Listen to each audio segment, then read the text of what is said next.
The cargo ship docked at Station Vex 7.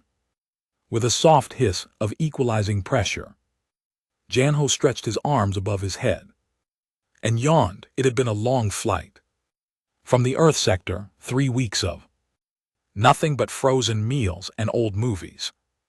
He pressed the button to lower the cargo ramp and whistled. From behind him came the clicking of claws on metal floor. "Come on, Bahram, time to stretch your legs," Janho said. The German shepherd trotted up beside him, tail wagging. Bahram had been a good companion during the lonely trip, better than good. Actually, the dog had kept Janho sane through the empty weeks of space travel. At the docking checkpoint, a tall alien with blue skin and large eyes waited. Behind a transparent desk, her name tag identified her as station administrator. She had the delicate features common to the veiling species, with long fingers that moved gracefully across her holographic display. "Welcome to Station Vex 7, Hiji said. Her voice came through the universal translator with a musical quality. "Please present your identification and cargo manifest." Janho handed over his data pad. Hiji's eyes scanned the information quickly. Everything seemed normal until she reached a particular section. Her head tilted slightly to the side. "The form indicates you are traveling with a companion organism," she said. "Station regulations require all biological entities to be registered and approved before disembarkation." "Oh right, that's just Bahram," Janho said, gesturing behind him. "He's my dog's dog," Hiji repeated. The translator made a small buzzing sound, struggling with the word. "Please provide a holographic image for our records." Janho pulled up a photo on his pad. It showed Bahram sitting in a field of grass, tongue hanging out, eyes bright and happy. Hetty leaned forward to look at the image. Her expression softened. "Oh, how adorable," she said. "The fur looks very soft. Is this a common Earth companion?" "Very common," Janho confirmed. "Humans have kept dogs for thousands of years. They're part of the family, really." Hiji processed the registration with quick taps on her screen. The creature appears harmless. Approval granted. "I hope you enjoy your stay on our station." Word spread quickly through the station's social network. A human had arrived with an Earth companion creature. Within an hour, a small crowd had gathered near the docking bay. Most of them were, but there were a few other species mixed in. They chatted excitedly among themselves. "I heard Earth animals are very friendly," one said. "My cousin visited Earth sector once. She said humans form emotional bonds with their companions." Another added, "I want to see it. Human culture is so fascinating." Janho emerged from his ship, carrying a bag over his shoulder. Beside him walked Bahram on a leather leash. The crowd fell silent. Several aliens took involuntary steps backward. Bahram was bigger than the hologram had suggested, much bigger. He stood nearly waist-high to Janho, with thick muscles visible beneath his black and tan fur. His mouth hung open as he panted from the warm station air, revealing rows of very white, very sharp teeth. His eyes scanned the crowd with an alert, focused intelligence. Hetty felt her stomach tighten. Those eyes, she had seen eyes like that before in documentaries about predators. Eyes that tracked movement, eyes that calculated distance, eyes that hunted everyone. "This is Bahram," Janho announced cheerfully. He seemed completely unaware of the tension in the air. "He's a little excited. New places always get him worked up." Bahram's tail wagged back and forth in broad sweeps. To Janho, this was a sign of happiness. To the in the crowd, it looked like the switching of a cat's tail before a pounce. The dog took a step forward, pulling slightly on the leash. Several aliens gasped and moved back further. "It's okay, boy," Janho said, kneeling down. He scratched Bahram behind the ears. With both hands, the dog leaned into the touch, eyes closing in pleasure. A low rumbling sound came from his chest. "Is it growling?" someone in the crowd whispered. "That's purring, I think," another responded. "Maybe, do Earth creatures purr?" Hidi forced herself to maintain her professional composure. She had welcomed thousands of visitors to the station. She prided herself on her hospitality and open-mindedness, but every instinct her body screamed that she was looking at a predator. Those teeth weren't for eating plants. That muscular build wasn't for running away from danger. This was a creature built to chase, to catch, to bite, and the human was scratching its ears like it was a harmless pet. Taman, the security officer, appeared at Hiji's side. He was older than her, with pale blue skin that had faded with age. His hand rested on his communication device. "Administrator," he said quietly, "should I be concerned about this situation?"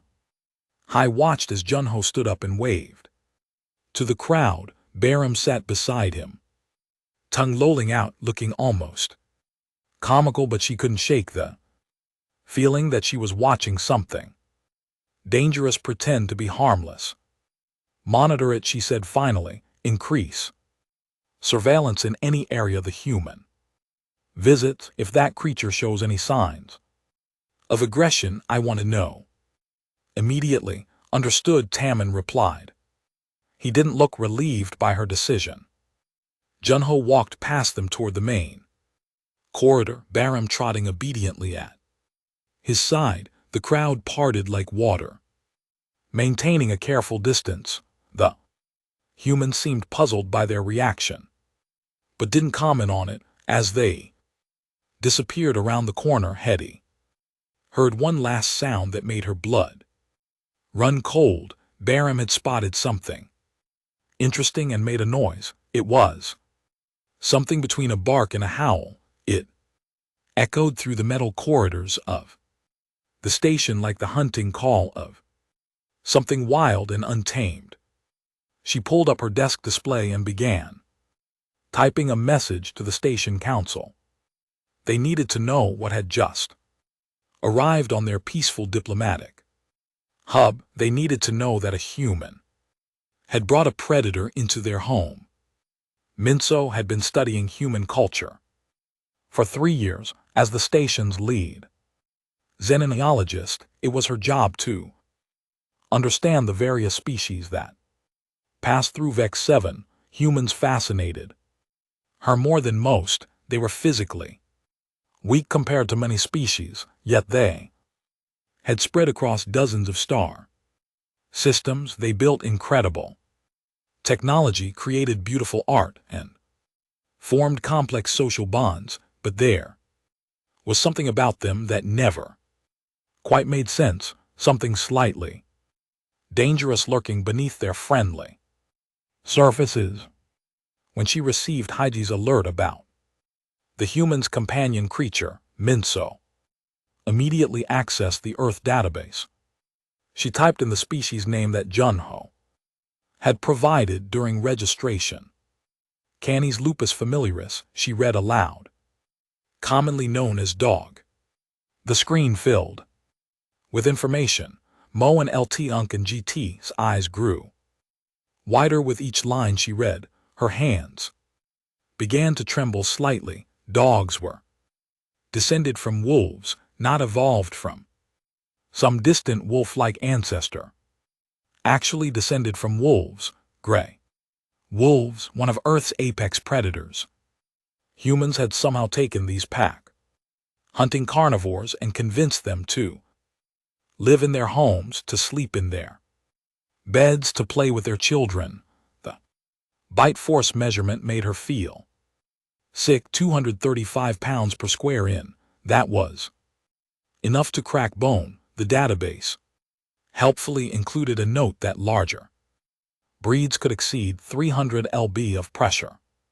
She scrolled through images. There were hundreds of different types, tiny ones that could fit in a bag, massive ones that weighed more than an adult, some bred for guarding, some for hunting, some specifically designed for fighting. Humans had taken a wild predator and shaped it into countless forms, each suited for different purposes. This can't be right, Minso muttered. She cross-referenced with 3 other databases. They all confirmed the same information. A soft knock on her lab door made her jump. Du Yun, one of the young maintenance workers, poked his head inside. Dr. Minko, I just had the strangest experience, he said. Come in. Down, tell me what happened. The young Valine entered looking shaken. I was checking the air filtration system. Corridor 12, that's near where the human is staying. I heard footsteps behind me, so I turned around. He paused, swallowing hard. The creature was there, just standing in the hallway, staring at me. Did it attack? Minso asked urgently. No, that's the weird part. It just walked toward me. Its mouth was open. I could see its teeth, really big teeth. I couldn't move. I thought I was going to die. Doan sat down in a chair, his legs seeming weak. Then the human came around the corner. He said something in that language of theirs. The creature sat down immediately, just like that, like a machine responding to a command. What happened next? The human walked up to me. He asked if I wanted to pet his dog. Those were his words. Pet it like it was some kind of harmless plant. Doyen shook his head in disbelief. I didn't move. Couldn't move, so the human demonstrated. He made the creature perform tricks.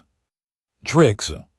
He would say words, and the creature would respond. Sit, stay, lie down, shake hands. Doan held up his hand, which still trembled slightly.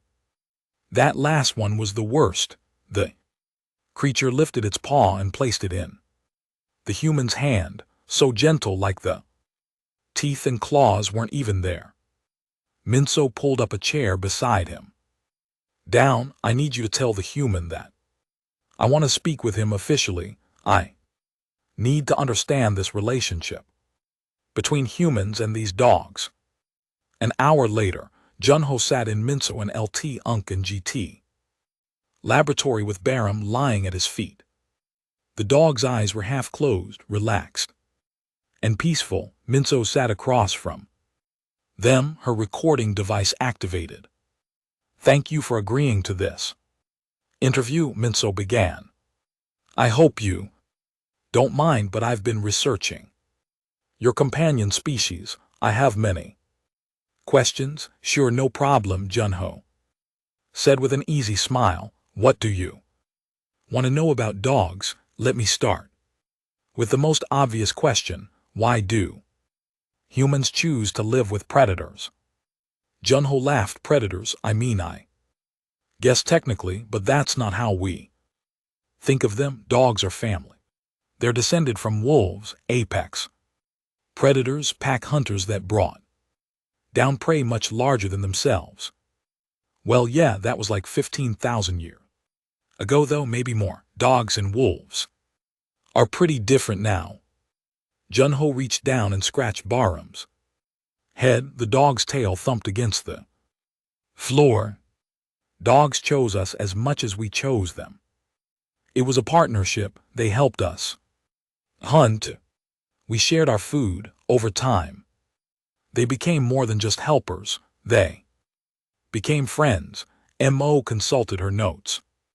The database says humans have bred dogs. For specific purposes, guarding, hunting, fighting, even war. Some dogs were bred for those things. Yes, but mostly dogs are just companions. Now they make us happy, we make them happy. It's a good deal for everyone. But how do you control them? I witnessed Doyen's encounter. The creature approached him in what appeared to be a hunting posture. You spoke a single word and it obeyed instantly. How is that possible? Junho considered. It's called training. You teach them commands from when they're puppies.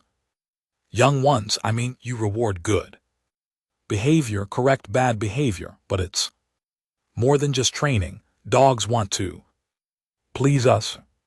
It's built into them now. They're loyal, they love their humans. Love Mo leaned forward, a predator. Loves you, sure, why not? Humans love dogs, dogs love humans. Baram here would die protecting me, and I'd do the same for him. Junho and LT Unc and GT's voice carried absolute certainty. Mo looked at Baram, who had now rolled onto his back, exposing his belly in a vulnerable position. The creature that had terrified Dian was now lying completely defenseless, making small grunting sounds of contentment as Junho rubbed his stomach. This is the most remarkable thing ever studied, Mo said quietly. Your species took one of your world's most dangerous predators and made it trust you so completely that it would sacrifice itself for you. And you trust it so completely that you let it sleep in your home near your children. When you put it that way, it does sound pretty crazy, Junho admitted, but that's just what dogs are. They're not wolves anymore. They're dogs. They're ours and we're theirs.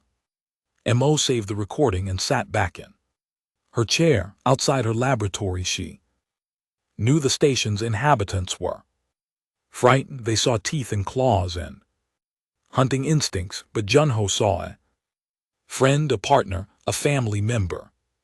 Perhaps that was the real secret of humanity's success across the galaxy. They didn't fear nature, they befriended it. Sman had been told not to wander off. Her parent, Ambassador Qiang Wang, had made it very clear during the briefing this morning. The station was safe, yes, but there were important diplomatic meetings happening. Sman needed to stay in the designated guest quarters and play quietly, but Sman was 8 years old, and 8-year-olds got bored very quickly. The guest quarters had nothing interesting, just boring furniture and boring walls and boring educational programs on the view screen. Outside, the station was full of new things to explore. Different species walked the corridors, strange foods filled the public dining areas, and somewhere on this station was the human with his creature. Salmon had seen the footage that everyone was sharing on their devices. The creature called a dog. It looked scary in some images with its big teeth and strong body, but in other images it looked almost cute, fluffy, like it might be soft to touch. The door to the guest quarters wasn't locked. Why would it be? The station was safe. Sman slipped out into the corridor and began exploring. In the security center, Tammin watched his monitors with tired eyes. The night shift was always quiet. Most of the station's inhabitants were sleeping. The corridors were empty, except for a few late-night workers and maintenance crews. One monitor showed the humans' quarters. Junho was inside, probably sleeping. The dog was outside, the door lying on the floor. The human had explained that Baram liked to sleep near the entrance, something about guarding, protecting. Tammin didn't like having that creature loose on the station, but Junho had insisted it was. Safe, the dog was trained, the dog was. Obedient, the dog wouldn't hurt anyone. Highhead reluctantly agreed, as long as the creature stayed in the less populated sections of the station. Movement on another monitor caught Tammy's attention. A small figure was walking down corridor 9. He zoomed in and felt his blood run cold. It was a Valine child wearing the distinctive clothing of the diplomatic guest quarters in corridor 9 led directly to the human section. He activated his communication device. All security personnel, we have a situation. Guest child is approaching the restricted zone, moving to intercept. But even as he spoke, he knew they wouldn't reach the child in time. She was too close, and the dog was already standing up, alert, having heard something. On the monitor, Tammin watched the worst-case scenario unfold in real time. Sman turned the corner and saw the creature. She stopped walking suddenly, aware that she had made a terrible mistake. This wasn't like the cute images. This was real. The dog was huge, much bigger than she was. Its ears were pointed forward, its eyes locked onto her immediately, those hunting eyes that tracked movement. Bahram took a step forward, then another. His head was lowered slightly. His body moved with predatory grace. Sman wanted to run, but her legs wouldn't move. She had learned in school that running from a predator was the worst thing to do. It triggered their chase instinct. She stood frozen, watching the creature approach. Tammin was already running toward corridor 9. But he was 3 sections away, too far. Much too far. He kept the video feed active on his wrist display, unwilling to look but unable to turn away. Salman took a step backward. Her foot caught on a seam in the floor panel. She fell hard, landing on her back. The impact knocked the air from her lungs. Pain shot through her elbow where it hit the metal floor. She started crying, tears running down her face, not just from pain but from fear, pure overwhelming fear. Bahram moved faster now. He was at her side in seconds. Sman closed her eyes, waiting for teeth, for pain, for everything to end. Instead, she felt something warm and wet touch her face.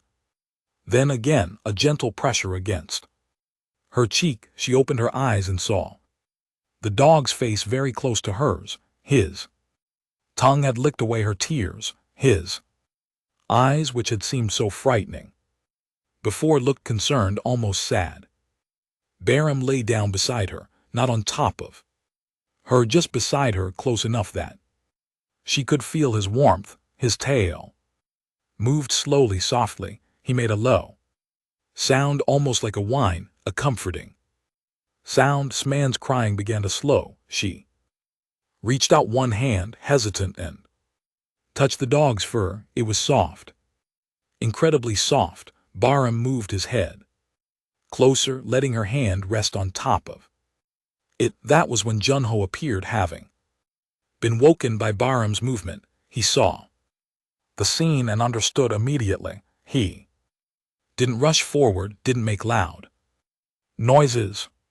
He simply walked calmly to where Sumden Bahram lay on the floor. "Hey there," Junho said gently. "Are you okay? Did you hurt yourself when you fell?" Sman nodded, still touching Bahram's head. "My elbow hurts."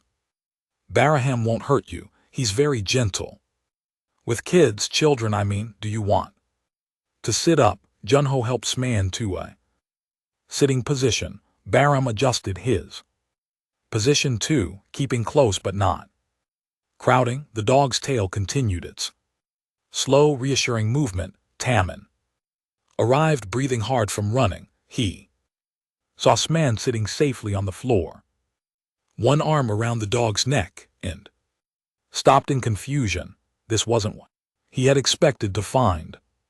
Behind him came Ambassador Kaiwan, having received Taman's emergency alerts. Man, the ambassador's voice was sharp with fear and anger.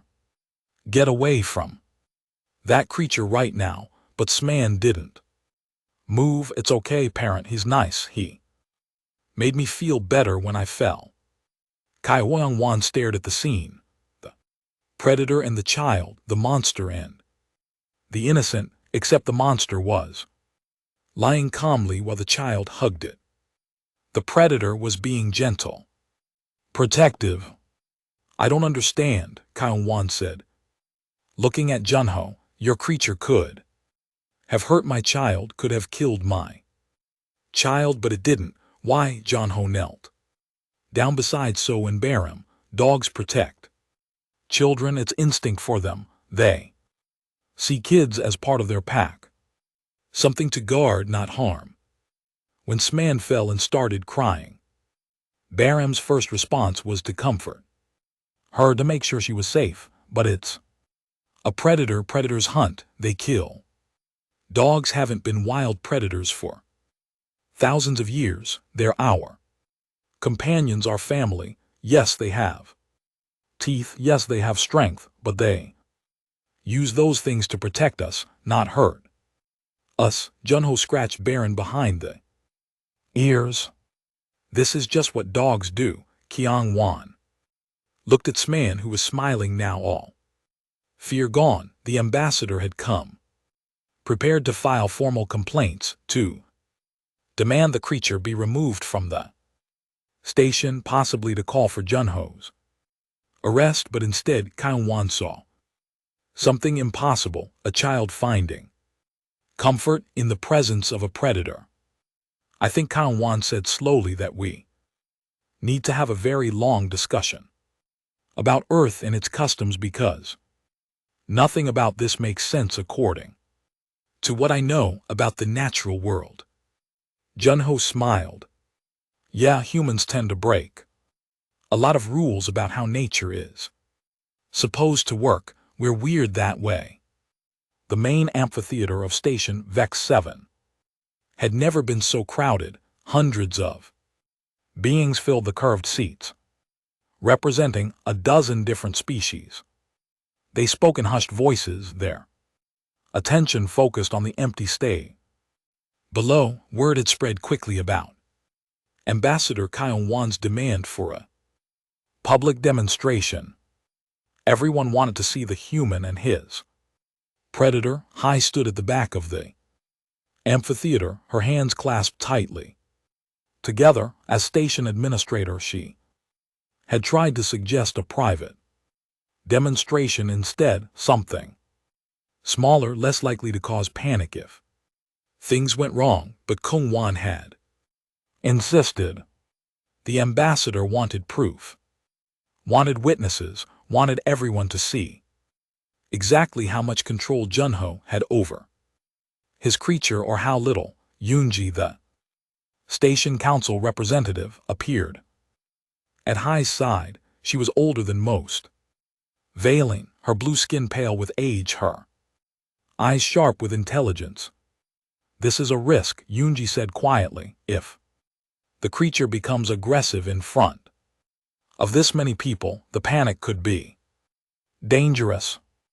I know, Heji replied, but refusing would have created a diplomatic incident. Pyongwan has influence across multiple sectors. We couldn't say no. Then we must hope the human knows what he's doing. On the stage below, Junho emerged from the side entrance with Baram walking calmly beside him. The crowd's conversation died instantly. Everyone stared at the dog. In the bright lights of the amphitheater, Baram looked even more intimidating than usual. His muscles moved smoothly under his fur, his teeth were visible as he panted. His eyes scanned the crowd with that same predatory awareness that had frightened so many. Junho seemed Relaxed, completely comfortable, he had changed into cleaner clothes for the demonstration, but otherwise showed no signs of nervousness. "Thank you all for coming," Jun-Ho said. His voice carried through the amphitheater's sound system. "I understand that many of you are concerned about Baram. I hope this demonstration will help you understand the relationship between humans and dogs." He started with simple commands. "Sit, stand, lie down." Baram obeyed each one immediately, his responses precise and controlled. The crowd watched, impressed but not convinced. These were just basic obedience exercises. They proved the human could command the creature but didn't prove the creature was safe. "Now I'll demonstrate something more complex," Jun-Ho said. He pulled out a small piece of dried meat from his pocket. "This is one of Baram's favorite treats." He placed the treat carefully on Baram's nose. The dog's eyes crossed, slightly trying to see the food. His body tensed with want. Every instinct had to be screaming at him to eat it. But he didn't move, didn't even try. "Stay," Jun-Ho said. 30 seconds passed. A minute. The dog's desire was obvious. Every line of his body, but he remained perfectly still. Finally, Jun-Ho said, "Okay." Baram flipped the treat into the air and caught it in his mouth, swallowing it in one gulp. The crowd murmured in surprise. "Dogs don't just obey commands," Jun-Ho explained. "They understand patience, self-control. Their own desires become secondary to their humans' wishes, not because they're forced to obey, but because they want to please us." Next, Jun-Ho walked to the far side of the stage. "Baram, stay." He walked away, leaving the dog sitting alone in the center of the stage. 20 feet separated them, then 30. Jun-Ho stood at the edge of the stage and waited. Baram remained in place, though his body language showed he wanted to follow. His tail moved slightly, his eyes tracked Jun-Ho's every movement. Small, whining sounds escaped his throat, but he didn't move from his spot. "Come," Jun-Ho finally called. Baram ran across the stage and sat beside Jun-Ho, tail wagging furiously. Jun-Ho praised him and scratched his ears. In the audience, Jiwon, a young communications officer, leaned forward. In her seat, she had been frightened of Baram at first, like everyone else, but watching this demonstration, she began to see something different. The dog wasn't a mindless predator. He was intelligent, controlled, and the bond between him and Jun-Ho was real. "Now for the most important demonstration," Jun-Ho said. "This one shows the depth of trust between humans and dogs." He lay down on the stage floor, closing his eyes and going completely still. The crowd waited, confused. What was this supposed to prove? Baram's reaction was immediate and dramatic. His ears went back, his tail stopped wagging. He approached Jun-Ho, slowly, whining loudly. He nudged Jun-Ho's face with his nose. When that got no response, he pawed at Jun-Ho's arm. The whining became more frantic. Baram circled Jun-Ho twice, then lay down beside him, pressing his body close. Small distressed sounds continued to come from the dog. The entire amphitheater watched in stunned silence. The predator was worried, upset, trying to help his human. After a minute, Jun-Ho sat up. Baram immediately jumped on him, licking his face, tail wagging so hard his entire back half moved. The relief in the dog's body language was obvious to everyone watching. "Dogs care about their humans," Jun-Ho said, his voice thick with emotion. "When I was in Distress, Baram didn't attack anyone. Didn't become violent, he tried to help. Me, that's what dogs do, they protect.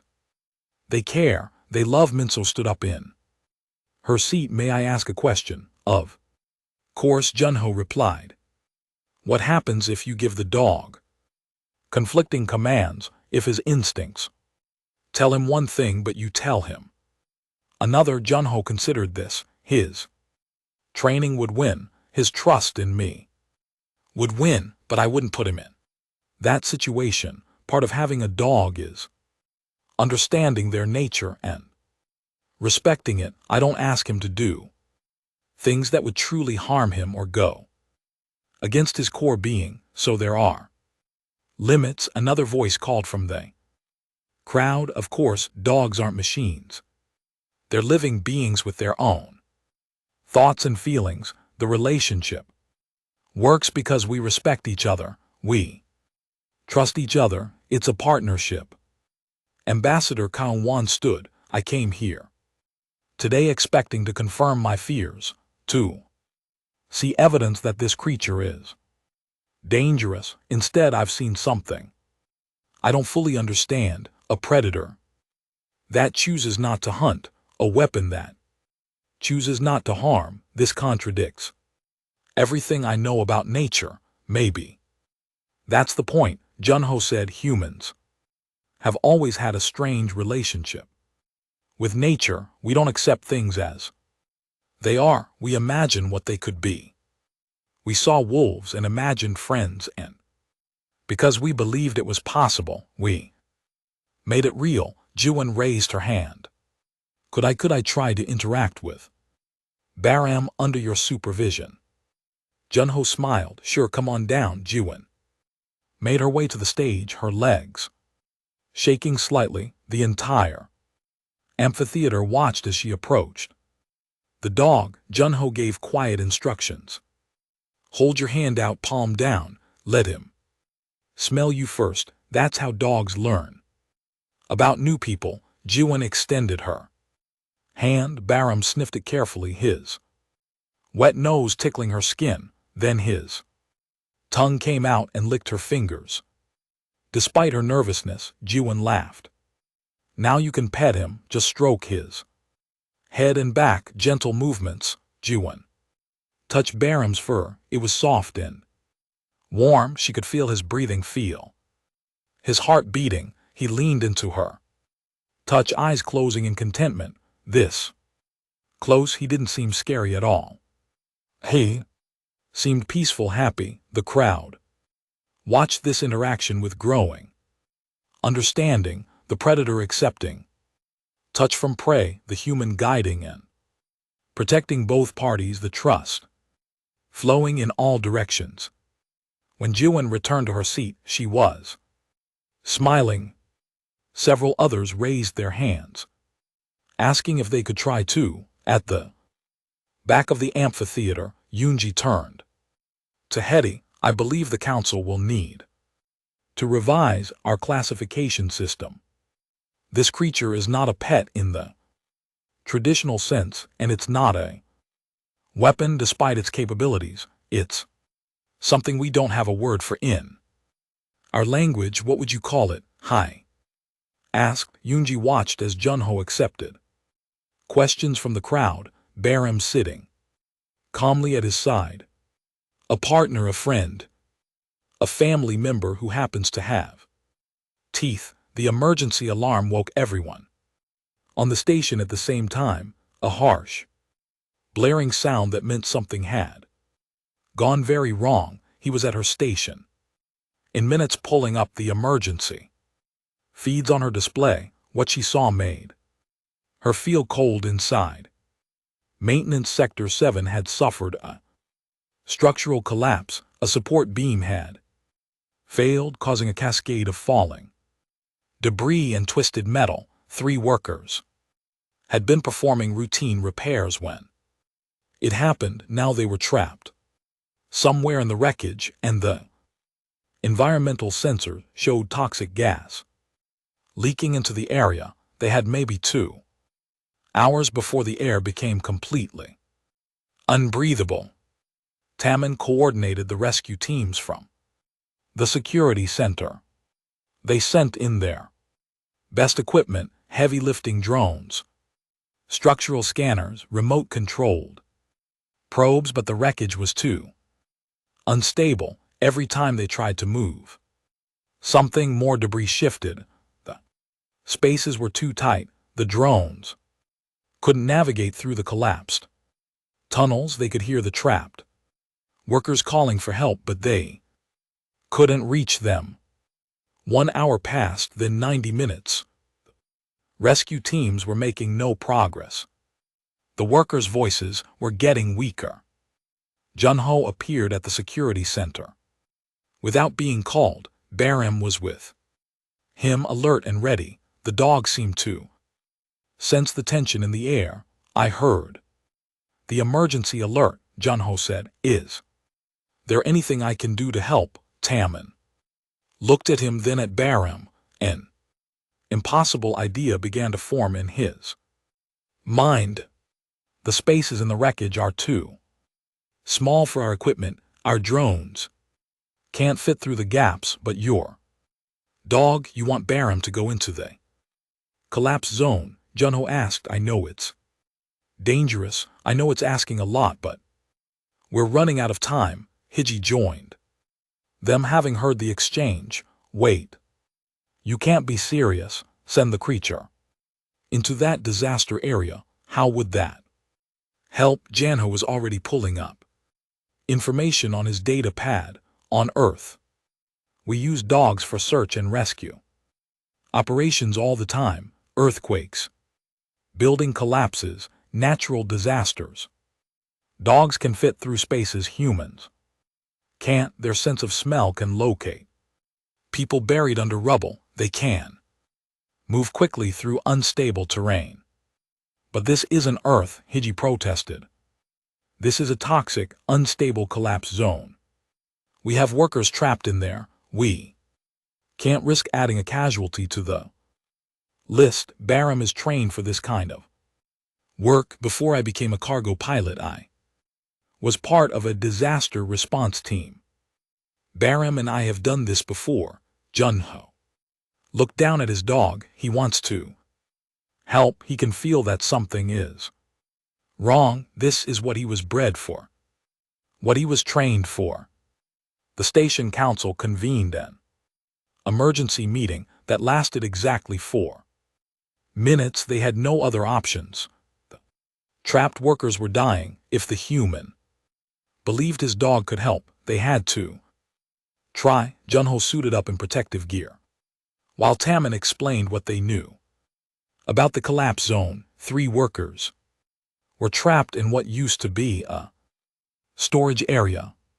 The structural scanners showed a rough location, but the exact position was unclear. The path to reach them was blocked by tons of debris.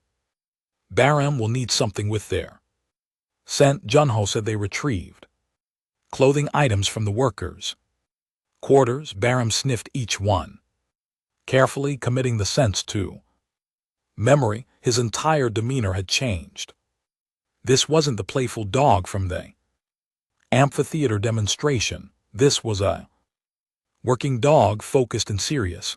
Junho attached a small camera to Baram's collar so the rescue team could see what the dog saw. Then he knelt down and looked into Baram's eyes. Find them, boy, find the people who need help. They entered the collapse zone together. The destruction was worse than the feeds had shown. Metal beams jutted out at dangerous angles. Wires sparked where they had been torn from their connections. The air was thick with dust and the acrid smell of leaking chemicals. Baram moved forward carefully, testing each step before putting his weight down. His nose worked constantly, sorting through thousands of scents. Junho followed as close as he could, but there were places only Baram could go. The dog squeezed through a gap between 2 fallen wall panels.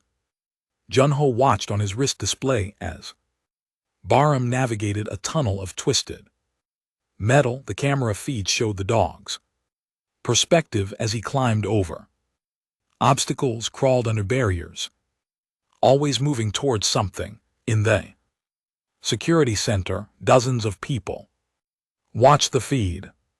They saw Bahram's determination, his intelligence, the way he chose his path carefully, finding routes that wouldn't cause more collapses. There, Minso said, pointing at the screen. His ears perked up. He heard something. Bahram moved faster now, pulling himself through a particularly narrow gap. The camera feed showed a small open space on the other side.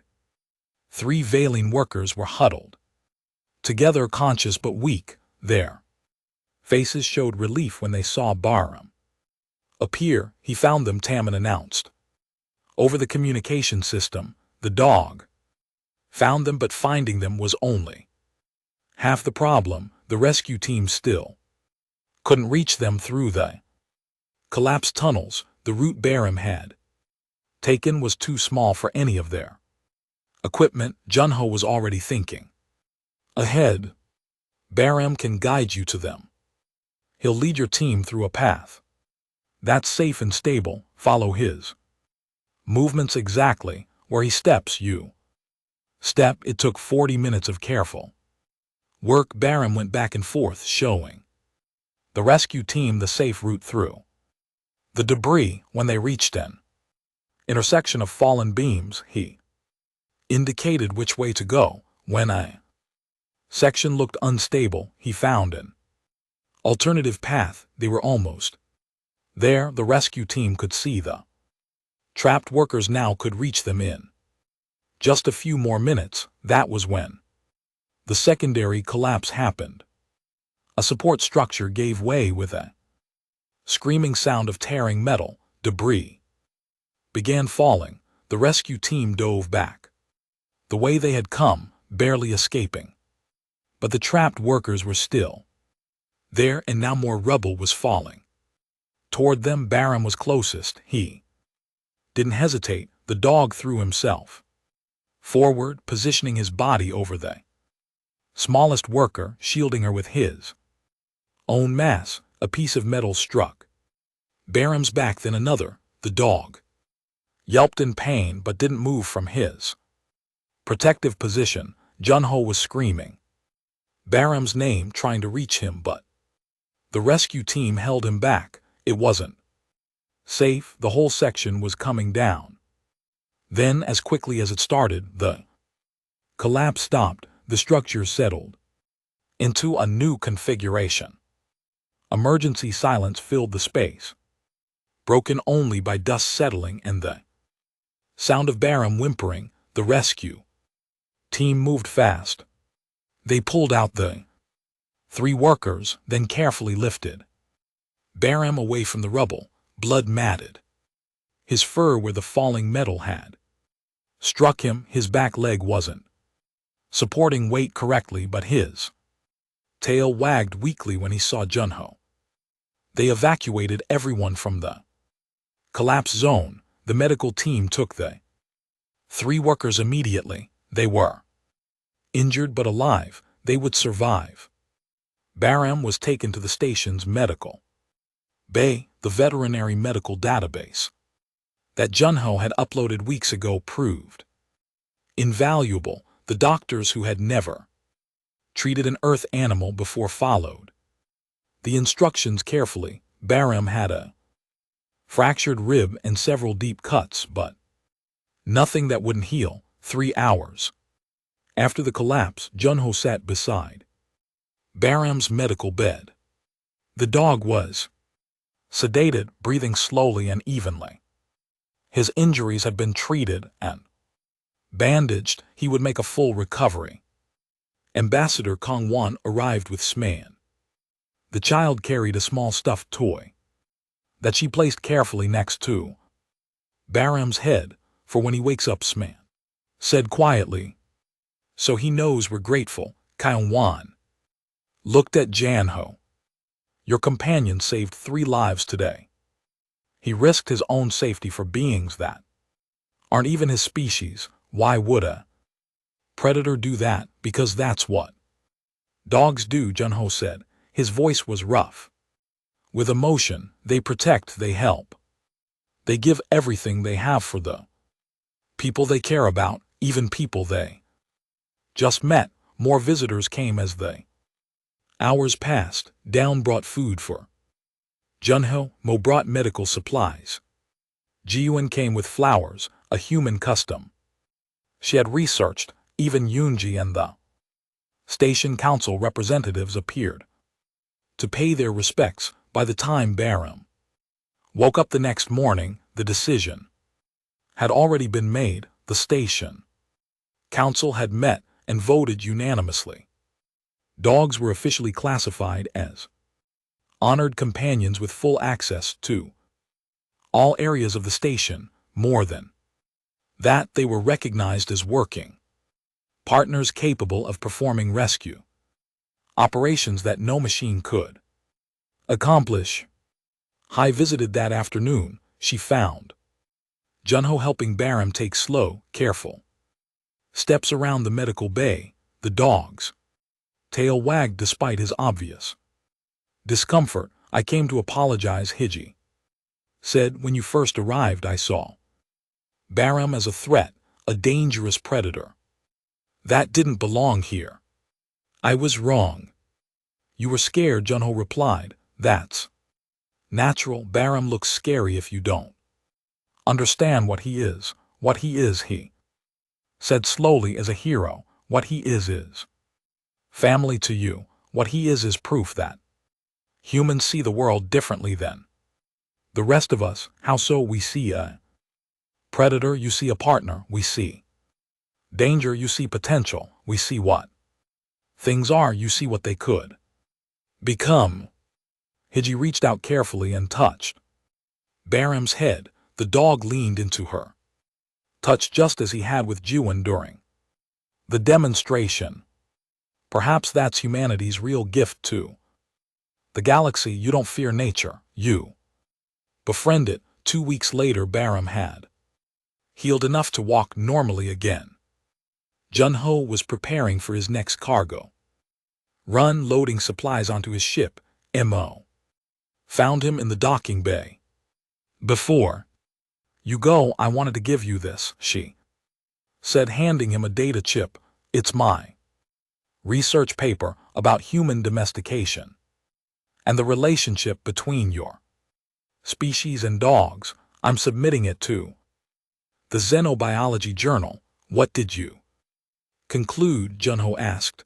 That dogs are humanity's greatest achievement, not your technology, not your art or culture. Dogs, you took a wild predator and turned it into family. You bridged the gap between species in a way no one else has ever managed, and in doing so, you revealed something profound about yourselves, which is that humans don't just adapt to their environment. You change it. You take what nature gives you and imagine something better, something kinder, something built on trust instead of fear. Mo smiled. The galaxy is better for having humans in it and dogs. As Junho's ship prepared to depart, the station's residents gathered to say goodbye. Sman hugged Baram carefully. Mindful of his healing injuries, Jiyuan gave Junho a list of other stations that were now requesting visits from humans. With dogs, apparently word had spread quickly. Hai stood at the viewport, watching the ship pull away from the dock. Beside her, Tammin shook his head in wonder. A few weeks ago I saw that dog as a threat, he said. Now I'm disappointed to see him leave. I think that's how humans operate, Hai replied. They show up with something that terrifies us, and before we know it, we can't imagine life without it. Inside his ship, Junho set the navigation computer for his next destination. Baram lay on his bed, the stuffed toy from Sman tucked between his paws. The dog's eyes were already closing, ready for another long journey through space with his human. On Junho's communication panel, a message arrived. It was from Juan. She had attached a picture of herself at the station adoption center holding a small creature she had adopted. The caption read, "Not a dog but inspired by one. Thank you for teaching us to see differently." Junho smiled and scratched Baram's ears.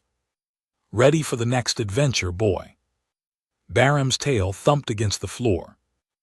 In response, together human and dog headed out into the stars, carrying with them a simple truth that the galaxy was only beginning to understand.